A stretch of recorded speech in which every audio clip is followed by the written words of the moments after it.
I am not Caribbean. I have no intention of dancing. I have the rhythm of a small house brick, and Liz would be straight through the door, would never speak to me again if I did. We're back to the challenges. Let's see if we can put that out. Which way are we going? Yeah. We've arrived at step 7. My goodness. On the back half. Now, I've always said that the 12 steps are divided into 4 groups of 3. You've got the first 3 steps, which are the foundations upon which we build, and then we've got the next 3 steps, which are like the preparation steps. They're the equivalent of the kind of deep breath you take sometimes before you set out to do something. Right, let's do it. And then you come now to the next step, 7, 8, 9, which are really action steps.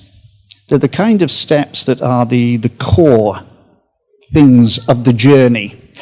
So we're really on to the journey bit now. But I want to make something clear here, that although the 12 steps, I believe, can work with non-Christians, I think you can do the same sort of thing that the Alpha courses do, explaining the whole of the journey. It's not just about new Christians. It's easy to come, particularly with last month's message on step 6, where we said we were entirely ready to set off on the journey. And we used the prodigal son stepping out of the pigsty, just entirely ready to go back to his father. Now, it's easy to see that as just a new Christian, somebody who's recognized their life is in a mess and I need to get to God, or a backslidden Christian who thinks I've slipped away, now I need to change my life around. And it can be done that. We use it in prison a lot that way. But it's not about starting the journey. The steps are not about starting the journey. They're about the journey itself. And I don't know about you, but I've been a Christian 30 years, and it's very easy for me to think, well, hang on, I've been on the journey for 30 years, but I need the 12 steps. I need to understand it, because if I understand the journey, I'm better prepared for sorting out things when they go wrong, understanding them how to make things work better. See, I think a journey should be measured less in terms of the time we've been on it and more in terms of the distance that we've traveled. See, I could try and impress people who didn't know me and say, I'm on a round-the-world trip, I have been for 5 years. Trouble is, in that time, I've only made it from Accrington to Blackburn. And then it becomes less impressive. And we can do the same, if you like, with a Christian journey. I've been on the journey 30 years. But if somebody asks me to do a testimony and all I've got to say is what happened 30 years ago, and I can't answer the follow-up question that says, well, what's God been doing since? Apart from saying, well, actually not very much. Or I can't answer the question that says, what God's been doing in this last week? With a, not quite sure about that. Then the journey isn't working that well. See, when we're standing still, we're not on a journey. A journey is about change. And if this year of creativity is about anything, it's about change. It's about moving. It's about being different. It's about seeing new opportunities. So, although I might have been on a journey 30 years, I feel I still need this stuff.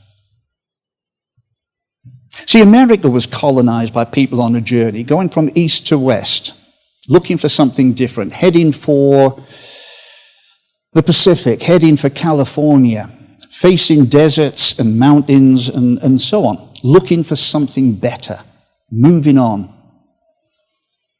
But some people went on that journey and they never made it, not because the mountains or the deserts got them, but because they came to a spot on their journey where they simply said, do you know, this will do. I quite like it here. Yeah, I'll stop. And they put down roots and they became settlers. And I think Christians can do that as well. I think we can get off the journey and become settlers. We can look around at our Christian life as it is at the moment and say, this will do. Do you know, I think this is okay. And there are lots of reasons we do that. Not just because we get apathetic or we think I can't be bothered. It's sometimes we cannot see a way forward. This seems to be all there is. So we'll let other people who have a different vision go ahead. And we simply sit there and say, well, look, this is what I am for the rest of the time. We can sit at the back of a church and just watch everybody else getting on with it because we think this is all that. We can't see another way forward. And creativity is about seeing a different way forward, isn't it? Seeing something more.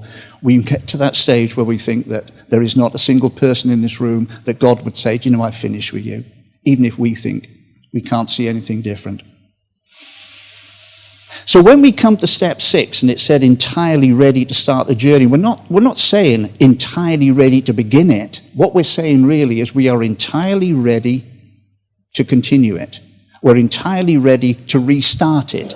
We're entirely ready to redirect it according to the way that God wants to lead. And that's where we're at. Are we okay with that? Because this is not about starting a journey. It's about saying, I'm going to continue in it. I'm entirely ready for God to change me day by day in a new direction if necessary. And with that in mind, we come to step 7, which I put up last month, so it's not a shock to anybody here.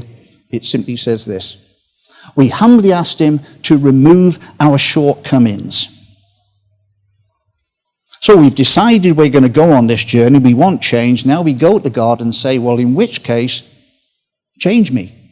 Let me deal with this stuff that's holding me back. Let me find something new to direct me.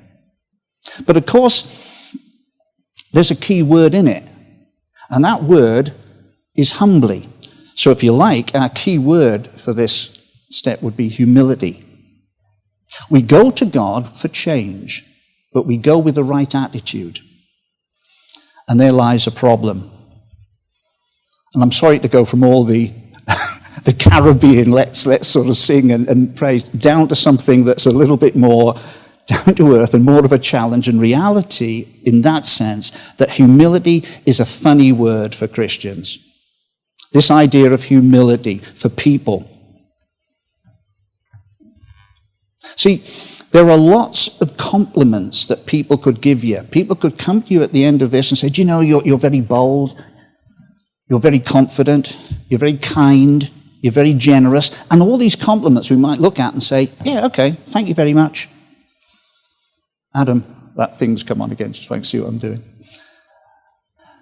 We could be very pleased with all these compliments.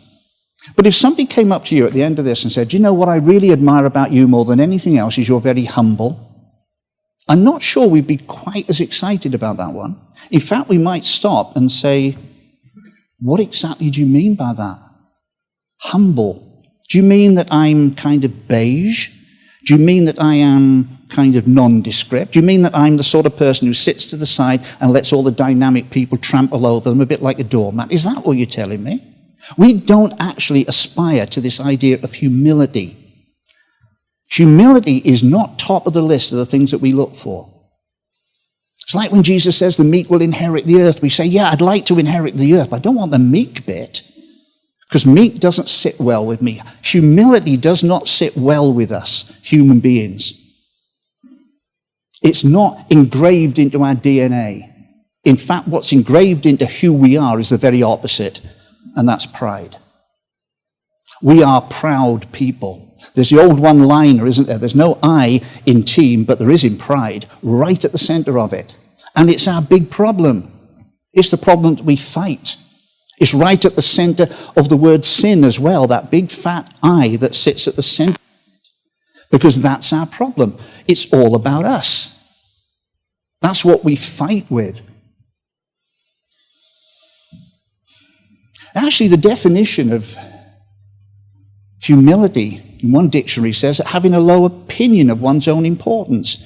Now, that doesn't sit well with human beings, does it? In fact, if you look out in the world there, it's the very opposite. We are supposed to have a high opinion of our own importance. We are awesome. We are fantastic. We are at the center of everything. So humility runs in the opposite direction to what's sitting at the core of who we are. Still the most popular song at funerals is Frank Sinatra's version of My Way. People still send their loved ones off into eternity to the sound, believing they would like to go to the sound of somebody singing, what is a man, what has he got, if not himself, then he has naught. If we're not at the center of all the stuff that we've done, we have nothing. We admire the self-made man. The person who says, I started with nothing, and now look at me. I've acquired fame, money, success, power, and I did it all on my own. We like that. We make them lords. We put them on programs like The Apprentice, where they can sift out a whole great group of similarly self-centered business entrepreneurial wannabes, stabbing each other in the back to say he needs to make me his partner because I'm God's gift to the business world. We like that. Because we are proud people. Pride is at the center of human nature. And it doesn't even matter whether our lives reflect that. Liz will remember a guy that we came across in Lancaster Castle called Phil.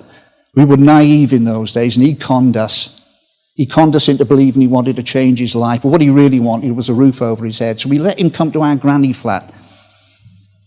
He lasted 2 days before he came and started to say how he wanted to do everything his own way. We weren't putting any limits on him. He wanted to bring drink in, go where he wanted. So we told him, no, you can't do that. But this little fella, 5'2", of bristling aggression, stood at our back door saying, nobody tells me what to do. I'm 42 years old and I make my own decisions. Yeah, we said, yeah, Phil, you're 42 years old, but 25 of those years you've been in active addiction, robbing people, beating people up, being in and out of jail. Don't you think it's about time that after 25 years of messing up, you started to think your way doesn't work and you need a bit of help? But he was having none of it. Nobody tells me what to do. So we told him what to do. Push off, and off he went. But even that, even though his life was a mess, people still look and say, I make my own decisions. So it would be naive to imagine that becoming a Christian, when you step up and you are born again and you become a Christian and you make that journey to the front of a church and somebody prays for you, that all that pride suddenly drops off us and we suddenly become humble people before God. It ain't happening. It is not happening. We bring pride with us, and it's our battle to deal with that on a regular basis. It's nice for us to say, yes, I am humble before God, but the reality is, if we are that, we are running against human nature. So it is a battle that we're in here. Now, fortunately, we have a model that we can look at, and that, of course, is Jesus. If you want a model of humility, look at Jesus. And if you've got a Bible with you, let's turn to John chapter 2, and let's look at the first 11 verses, the miracle at Cana. Incidentally, before I just look at that, I'll put a scripture up onto that key page there because it shows what the battle is about here. James 4 verse 6 is probably worth noting. I'll actually leave that up on the screen there. God opposes the proud but gives grace to the humble. And if we bring pride into our journey and God opposes us, we're not going to make much progress on it. But it's very simple. It's there for us. But the miracle at Cana gives us a great example of humility. Let's look at the first 11 verses. Read from there. On the third day, a wedding took place in Cana in Galilee. Jesus' mother was there, and Jesus and his disciples had also been invited to the wedding. When the wine was gone, Jesus' mother said to him, "They have no more wine." "Woman, why do you involve me?" Jesus replied. "My hour has not yet come." His mother said to the servants, "Do whatever he tells you." Nearby stood 6 stone jars, the kind used by the Jews for ceremonial washing, each holding from 20 to 30 gallons. Jesus said to the servants, "Fill the jars with water." So they filled them to the brim. Then he told them, "Now draw some out and take it to the master of the banquet." They did so, and the master of the banquet tasted the water that had been turned into wine. He did not realize where it had come from, though the servants who had drawn the wine knew. Then he called the bridegroom aside and said, "Everyone brings out the choicest wine first, and then the cheaper wine after the guests have had too much to drink. But you have saved the best till now."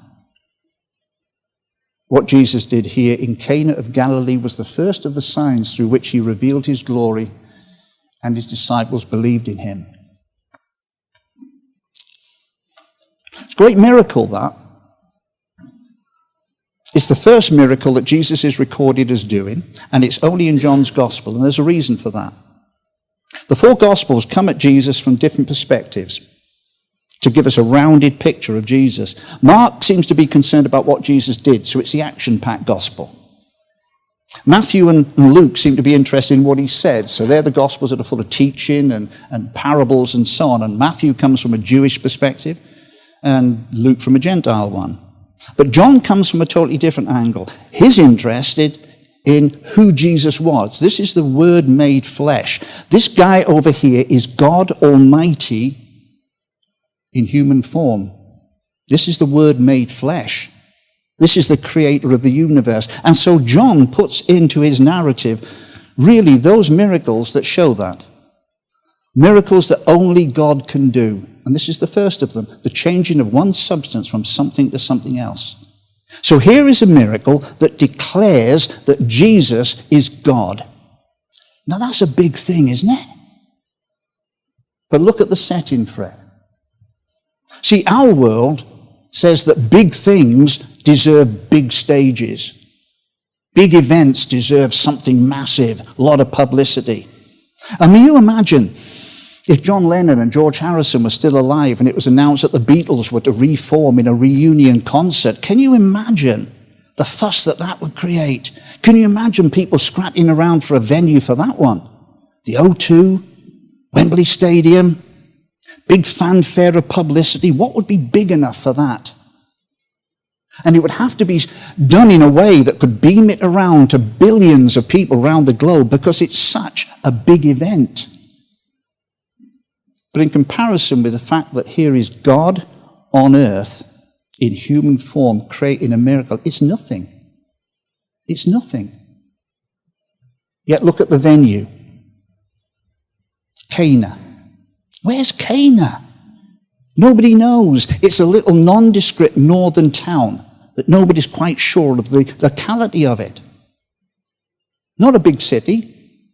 Is it in front of thousands of people? No, it's behind closed doors with a small group of people attending a wedding, many of whom weren't even aware that anything's happened.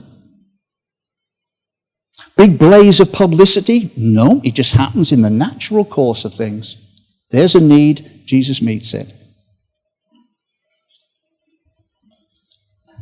The setting is so low-key, it's like the Beatles reforming and saying, forget the O2, let's have a reunion gig in Oswald Twistle's Civic Theatre. And people going, no, you can't do that. You can't have a big event like this in a tiny little nondescript venue. But that's Cana. This big event happens in such a low-key way.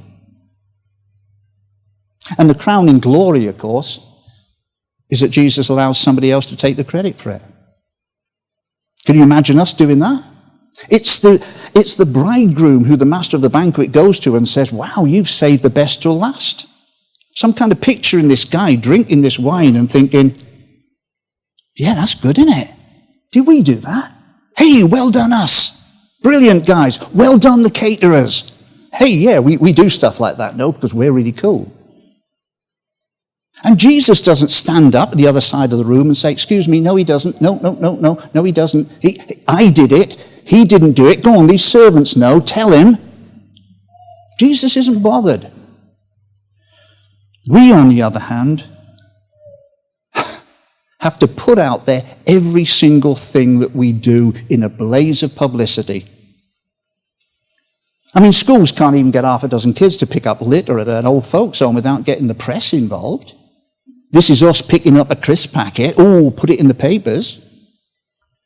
When Amir Khan went out on a rescue mission over there, taking stuff out in Syria, I think it was a few years ago. That's great, but he has to go in a fleet of vans with Amir Khan written on the side of it. We can't do anything without putting it out there. Churches sponsoring stuff in Kenya cannot do it without sending them desks that have their name over it. This desk was sponsored by. We have to tell everybody what we do, no matter what it's like. And of course, right at the top of the tree in this, of course, is Facebook. I have a thing about Facebook, sorry. I know it does some good stuff, but it feeds off and feeds into what lies at the core of human beings, and that's pride. It allows us to take center stage in meaningless little stuff. I am in Starbucks drinking coffee. Well done you. Why are you telling anybody this? What possible interest could it have to any other human? You are in Starbucks drinking coffee all on your own. Are you stirring it yourself? Oh, I'm impressed. That will save me watching news at 10. And people like it. How can you like the fact that somebody's in Starbucks drinking coffee, for heaven's sake?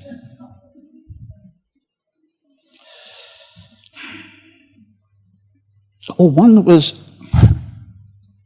that made me absolutely convinced I would never ever use Facebook, ever, was a Christian, who put on a few years ago, I am having sausages for my tea. And not enough for that, there's a picture of the things. 3 sausages, a bit of mash and some peas. So you cook it, and rather than sit there and go, aren't I blessed to be able to feed? No, I'm going to take a picture of it and then send it out. I'm having sausages for my tea. Well, brilliant. And what's more, people respond to it. They don't just respond to it by saying, get a life. Get over yourself, you self-centered idiot. No. They respond to it. They look delicious. I'm having fish fingers.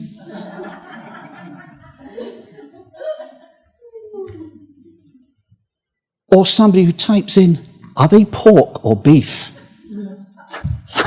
Like we should care, come on.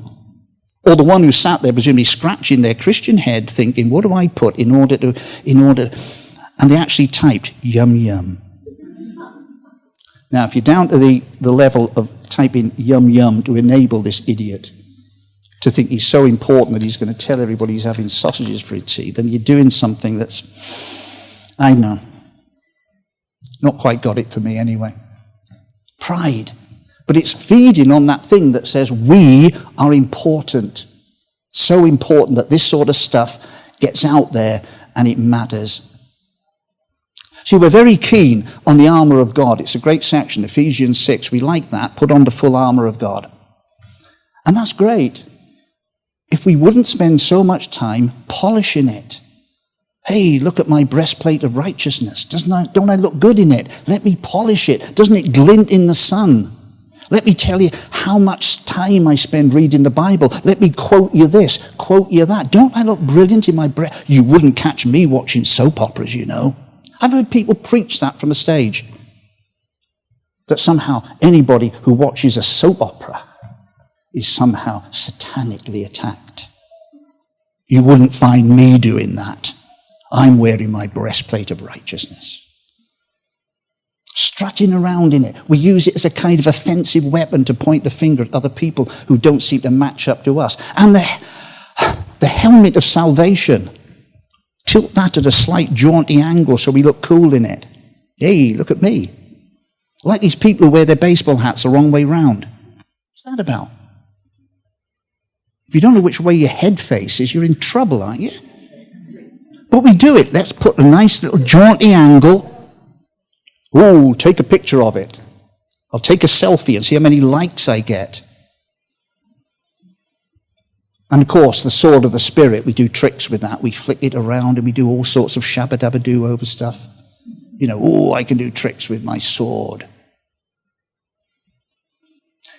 It's a great pity that the final item of the armour of God wasn't a cloak of humility, which is the one that Jesus seems to wear. A bit threadbare, a bit grey, a bit tattered.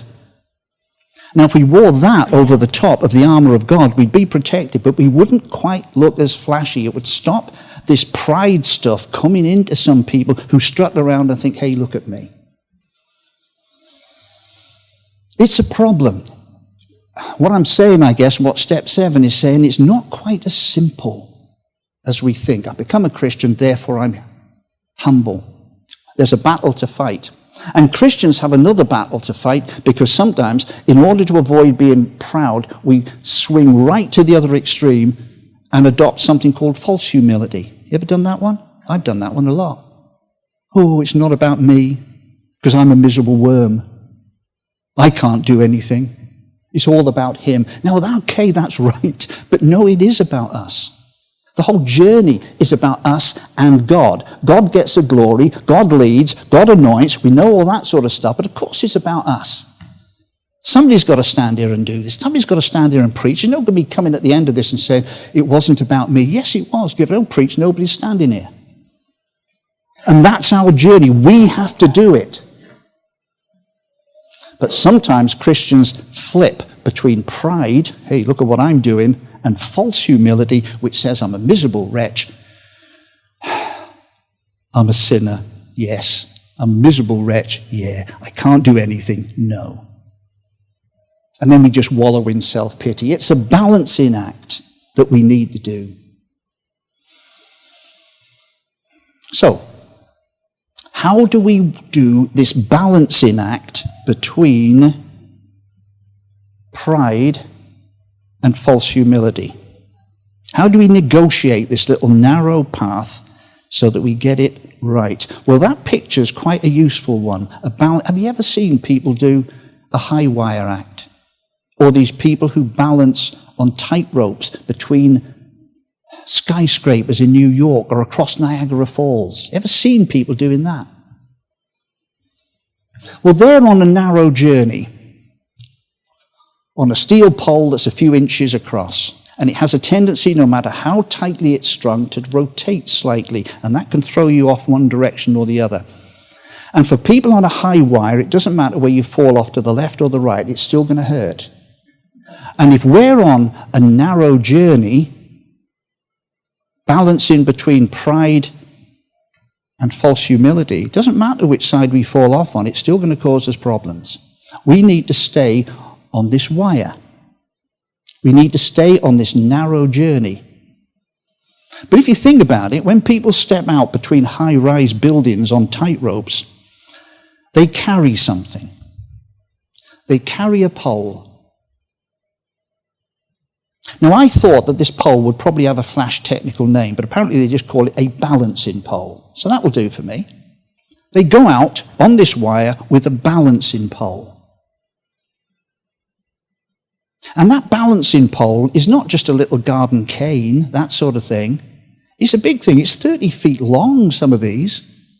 And they're heavy. That's why they wear straps around their necks to hold it. And they use it to balance. Now, wouldn't it be great if we could go on this little narrow journey that we go on all the time, but we had a balancing pole? Something that we held that could fulfill that function. Because the balancing pole has two functions. The first one is the obvious one.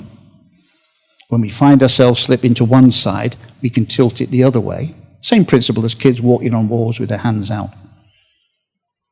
So when we find ourselves falling towards pride, we could just tweak it a bit and get upright again. Or if we find ourselves going towards false humility, we do the. Wouldn't it be good if we had something like that? But there's a second function as well. And that's the weight of it. The weight of it lowers your center of gravity. It pulls you down. That's why they sometimes do, or they walk across these wires with their knees bent, because you need your center of gravity lower to the journey. It anchors you to the journey because it pulls your center of gravity down. It's the same principle as a Formula One car being low to the ground, because then it's more stable. Now, that's what we need as well. We need something to anchor us to that journey. We need a pole that does both, that keeps us stable and pulls us down towards the journey. And the good news is, of course, that we have one, don't we? We've been given one, and it's right in our face. It's all over the place. It's very simple. And it's there in that scripture. God opposes the proud, but gives grace to the humble. Grace is our balancing pole. Grace is a major topic in church teaching, isn't it? 500 million web pages available if you tap in God's grace onto the computer. There's a lot of information out there, and shed loads of books on the subject, conferences on it. I haven't got time to do a kind of detailed theological study of grace, but I'll give you a very simple picture of it.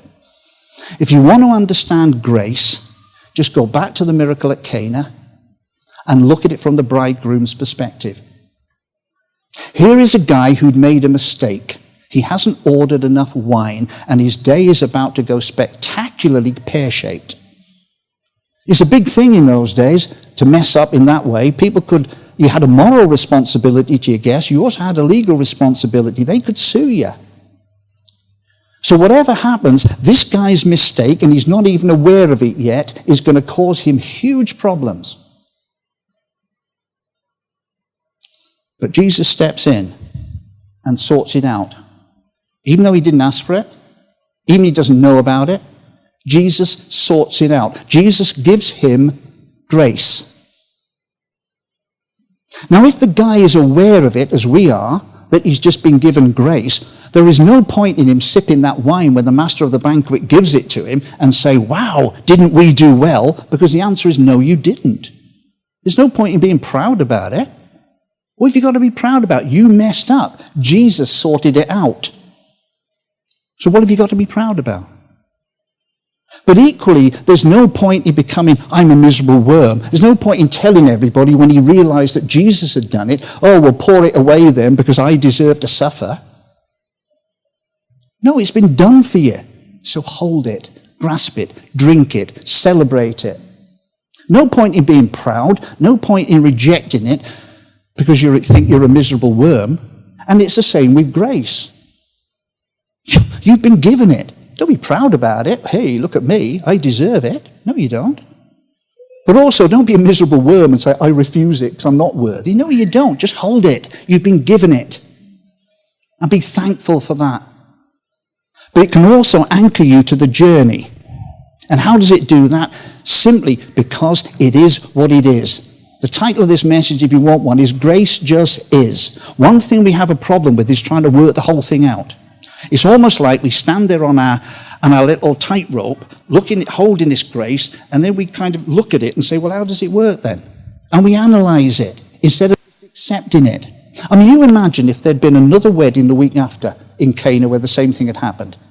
And the couple the following week say, well, Jesus turned up last week and sorted out. Why isn't he not turning up this week and sorting us out? Well, I don't know. It's just grace. Well, are we worse than them? No, it's just grace. It's like when people come forward for healing, isn't it? Some people get healed. Some people don't. Well, why? I don't know. Just grace, isn't it? It just is. If two people stand here and get prayed for healing, one gets healed, well, the other one needs to thank that at least one person did. And that's what we don't do. We analyze this grace stuff and we see how it applies to us. If it's not happening to us, we're less impressed. But grace just is. The reality of the situation is if God said to you now very clearly, do you know, guys, I'm not going to do a single thing more in your life ever.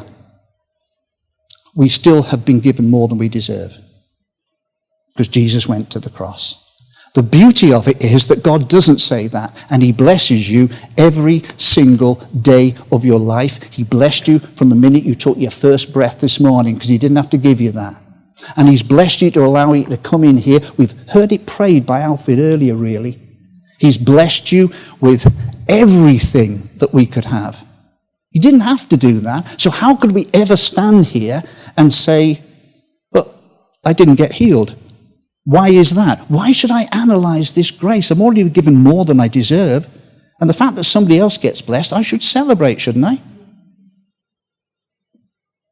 See, we don't get excited about it, partly because it's not happening to us. 100,000 kids out in Kenya getting sorted by Janine's little team. Anna saw it a month ago.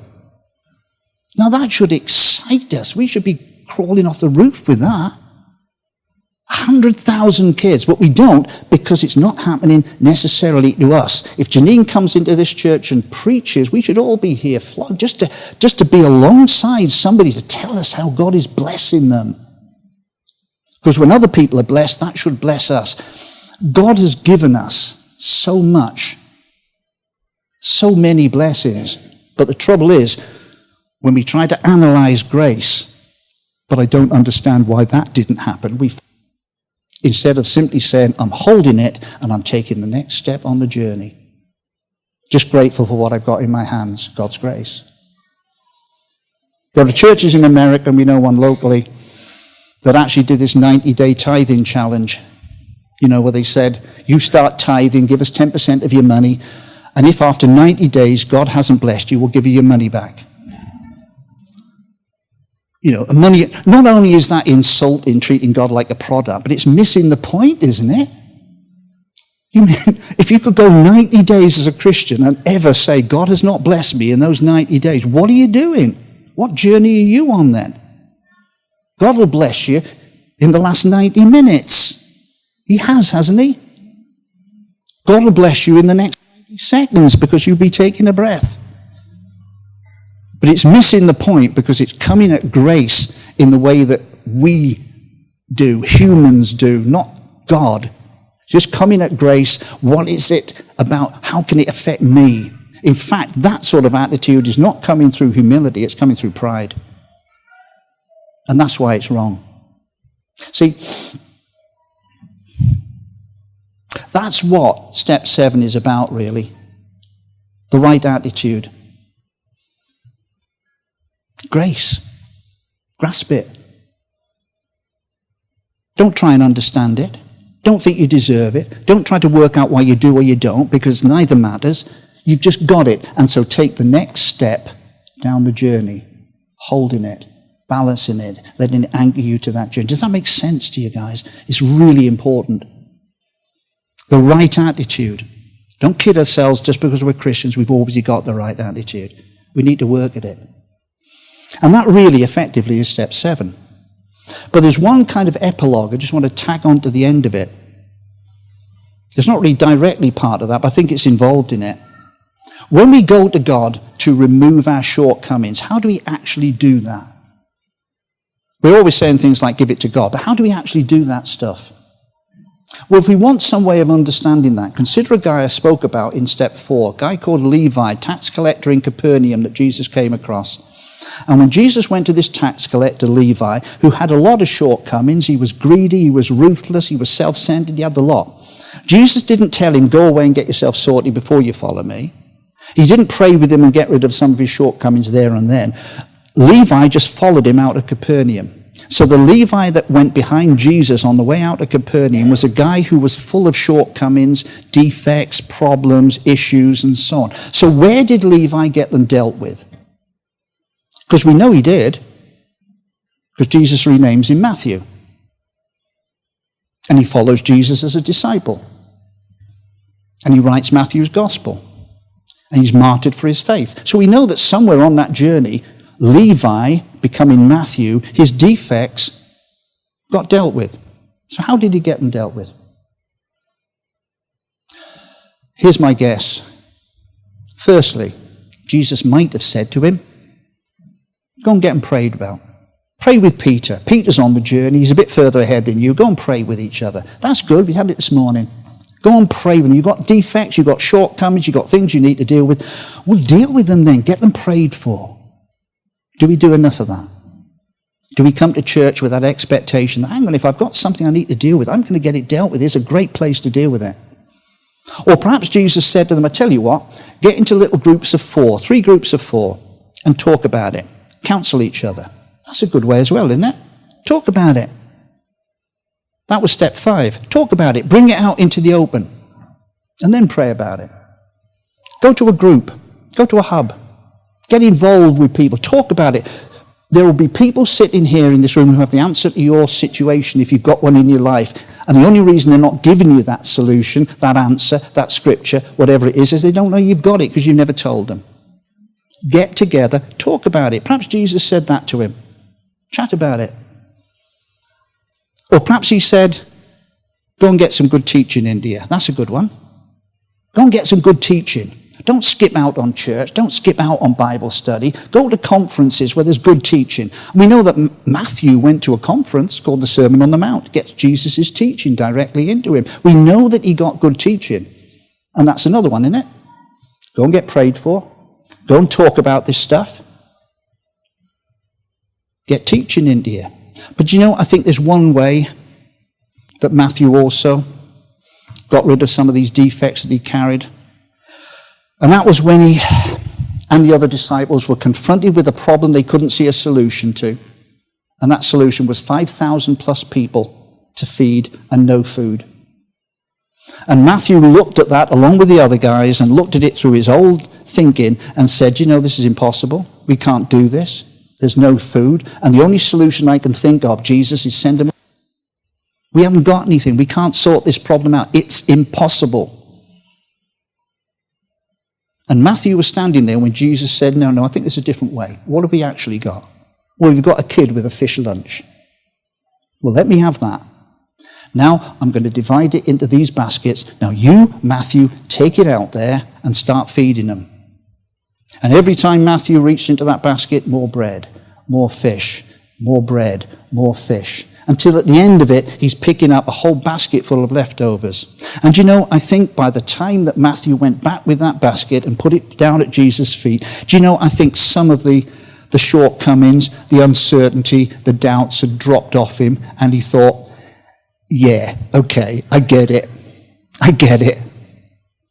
When I start looking at a situation and say, Jesus, this is impossible, that's going to fix in my mind. So in fact, what Matthew does in order to get rid of these defects was just get and do it.